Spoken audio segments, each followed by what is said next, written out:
सदैव पढ़ा होगा। राक्षस किसके उपाधि दी गई है? ऐसा कहा गया है कि मान ही मातु। रामचरितमानस में जो राक्षस की उपमा, राक्षस की उपाधि बताई गई है वो यही बताई गई है कि मान ही मातु, पिता नहीं देवा, साधुन से करे बाबा ही सेवा। मान ही मातु, पिता नहीं देवा, साधुन से करे बाबा ही सेवा। मान ही मातु, पिता नहीं देवा, साधुन से करे बाबा ही सेवा। मान ही मातु, पिता नहीं देवा, साधुन से करे बाबा ही सेवा। जिनके आसया चरण भवानी, भगवान शंकर जी कह रहे हैं पार्वती से कि जिनके आसया चरण भवानी, तीन जानऊ निश्चर सम प्राण आए। जिनके चरण भवानी, तीन जानऊ निश्चर सम प्राण। जिनके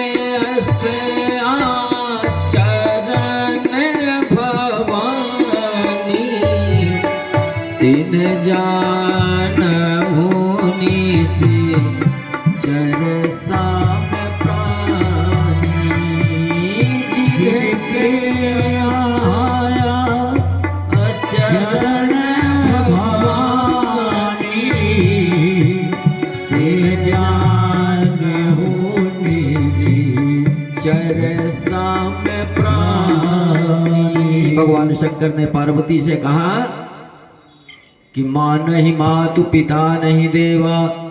जे अपने महतारी बाप का नहीं माने, माता पिता के साथ देवी देवतन का नहीं माने, जे अपने गुरु आचार्य का नहीं माने, प्रथम आचार्य देवो भाव, गुरु देवो भाव, अतिथि देवो भाव। अब आजकल तो ऐसा नहीं है। तो अब तो पहले लोग बहुत ऐसी कथाएं हैं कि लोग जब घर बनवाते थे तो अतिथि देवो भव लिखते थे। अतिथि देवो भव के बाद ऐसा समय आया कि लोग अतिथि, पहले अच्छा घर जब बनवाते थे तो लिखते थे अतिथि देवो भव। अतिथि देवो भव के बाद स्वागतम आ गया, और स्वागतम के बाद कुछ दिनों के बाद जब और अच्छा घर बना तब लोगों ने अपने दरवाजे पे लिखना शुरू किया कि कुत्ते से सावधान। इसलिए प्रयास करिए समझने का। अतिथि देवो भव बहुत बढ़िया था, स्वागतम वो भी ठीक था, लेकिन जब दरवाजे के सामने गेट में ये पट्टी लिख के टंगा दी गई कि यहाँ कुत्ते से सावधान रहें, उसी दिन से उस घर का स्वरूप बदलता चला गया। इसलिए कि लोग अतिथि की सेवा छोड़ करके और अब जितना सेवा भगवान की नहीं करते उससे ज्यादा कुत्ते की सेवा करते हैं। धन्य है वो पुण्यात्मा है कुत्ता, उस जन्म का कितना बड़ा पुण्यात्मा रहा होगा। थोड़ी बहुत गलती हुई होगी जिसके कारण वो कुत्ता बना, फिर भी उसके पुण्य का फल उसको मिल रहा है। उसको लोग अपने घर में रख करके उसकी सेवा कर रहे हैं, ये उसके पुण्य प्रताप का ही फल है। और आज तो परंपरा ही बन गई है।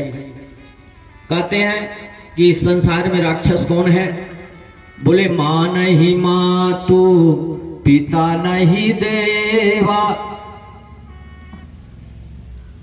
माता को, पिता को देवता। कल मैं टीवी में एक समाचार देख रहा था, यहां से जाने के बाद, देखने के बाद बड़ा कष्ट हुआ कि ऐसा भी होता है। वृद्धाश्रम की जो है तो रिपोर्टिंग हो रही थी जी न्यूज में, और उसमें वो रिपोर्टिंग कर रहा था कि बूढ़े माँ बाप वृद्धाश्रम में रखे गए हैं, कैसे रह रहे हैं, किस प्रकार से लोग उनके साथ व्यवहार कर रहे हैं। माँ विधवा हो गई, अपने बच्चे को पाल पोस के बड़ा किया, अपना सारा जीवन उसके लिए लुटा दिया, और बच्चा जब बड़ा हुआ तो अपने बीवी बच्चों को लेकर के जो है चला गया और माँ को वृद्धाश्रम में रख दिया। जिस माँ ने पिता के मृत्यु के बाद बच्चे को उस लायक बनाया कि वो अमेरिका जा सके, और वो बालक अमेरिका गया, और अमेरिका में जाने के बाद ये संस्कार उसको मिले कि माँ बाप को वृद्धाश्रम में रख दिया और अपने बाल बच्चों के साथ अमेरिका चला गया। वृद्धाश्रम में भी उसकी कोई सेवा नहीं। आज वो माँ पिता के मरने के बाद जिस ढंग से अपने इकलौते पुत्र को पाला, और वो माँ यहाँ रो रही है एक बार अपने पुत्र को देखने के लिए, वृद्धाश्रम में तड़प रही है कि मरने के बाद भी हमारा पुत्र यहाँ आएगा, हमको आग देने की नहीं आएगा। 2-4 छह नहीं ऐसे उस वृद्धाश्रम की रिपोर्टिंग हो रही थी। मैंने बहुत सारे रिपोर्टिंग को देखा, बहुत सारे लोग थे, छोटे भी थे, बड़े भी थे, पुरुष भी थे, स्त्रियां भी थी। उस समाचार को देख करके हमको ऐसा लगा कि जहां पर हमारे भारत देश में सनातन धर्म की बात करने वाले लोग, जिस भारत देश में माता पिता को देवता माना जाता था, आज वो माता पिता अपने कलेजे के टुकड़े को घर द्वार खेत पात सब बेच करके और उसको पढ़ा लिखा करके इस लायक बनाती है कि हमारा बच्चा अब इस संसार में लायक बन करके अपने लिए कुछ कमा सके, नाम कमा सके। उस समय में वो बच्चा पत्नी के आने के बाद सिर्फ अपने बारे में सोचना शुरू करता है और अपने बच्चे और अपने बीवी के बारे में सोच करके माँ को अकेला छोड़ करके वृद्धाश्रम में रखाता है। हमारे जिस भारत भूमि में माँ को, पिता को देवता माना जाता था, आज वहां पर कुत्ता ही समझ करके अपने घर में रख लेते, लेकिन ऐसा नहीं हुआ। आज मानव समाज में पढ़े लिखे लोग अपने घर में 1 लाख, 1.5 लाख, 2 लाख का कुत्ता तो पाल सकते हैं, लेकिन अपने माँ बाप को पालने के लिए उनके पास समय नहीं है और उनको वृद्धाश्रम में रख के चले आते हैं। उस समाचार को देखने के बाद ऐसा लगा कि शायद ये माँ बाप भी बेचारे कुत्ते होते तो इनको कम से कम बेटा पाल तो लेता, परंतु ऐसा नहीं हुआ। वो माँ बाप विभूति पैदा किए, उनकी कोख अच्छी थी, उन्होंने अपने कोख के लिए पैदा किया और उस बालक के लिए कोख, जिस कोख से वो पैदा हुआ, उस बालक को पढ़ाने के लिए अपना सारा जीवन निछावर किया। इसके बाद भी माँ बाप का ना होकर के वृद्धाश्रम में फेंक करके और वो वहां से चला गया।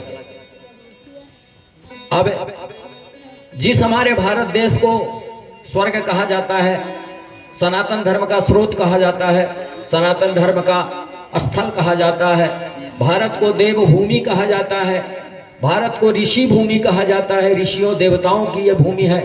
भारत जैसी भूमि नहीं, भारत जैसा देश नहीं, भारत जैसी धरा नहीं, जहाँ गंगा बहती हो, जमुना बहती हो, हिमालय पहाड़ हो, एक एक तपस्वी हिमालय के पहाड़ों में बैठे हुए अपने देश की रक्षा के लिए विश्व कल्याण की भावना के साथ तपस्या कर रहे हो।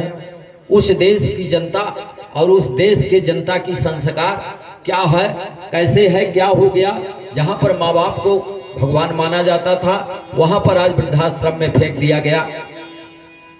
तो राक्षस की परिभाषा पार्वती जी को भगवान शंकर बता रहे हैं कि मान ही मातु पिता नहीं देवा, साधुन से करवा वही सेवा, जिनके ऐसे आचरण भवानी, तिन जानहु निश्चर संप्राणी। ऐसे मनुष्य को निशाचर कहा गया है, राक्षस कहा गया है। ये राक्षस की परिभाषा है, परंतु गर्भ में ही राक्षस पैदा हो रहा है। राक्षसी के गर्भ में राक्षस ही पैदा हो ऐसा तो जरूरी नहीं, लेकिन इंद्र ने अपने स्वार्थ के लिए, कल मैंने चर्चा किया था कि देवता लोग कितने स्वार्थी होते हैं, भविष्य अपना देखते हैं, मानव का ही अनहित हो जाए उनको कोई फर्क नहीं पड़ता। देवताओं के राजा इंद्र ने प्रहलाद की भी पत्नी, प्रहलाद की माँ हिरण्यकश्यप की पत्नी कयाधु को उठा करके, अपहरण करके और अपने विमान में लेकर के चले जा रहे थे कि इसकी हत्या करेंगे। रास्ते में कहा गया है कि प्रभु सबकी रक्षा करते हैं।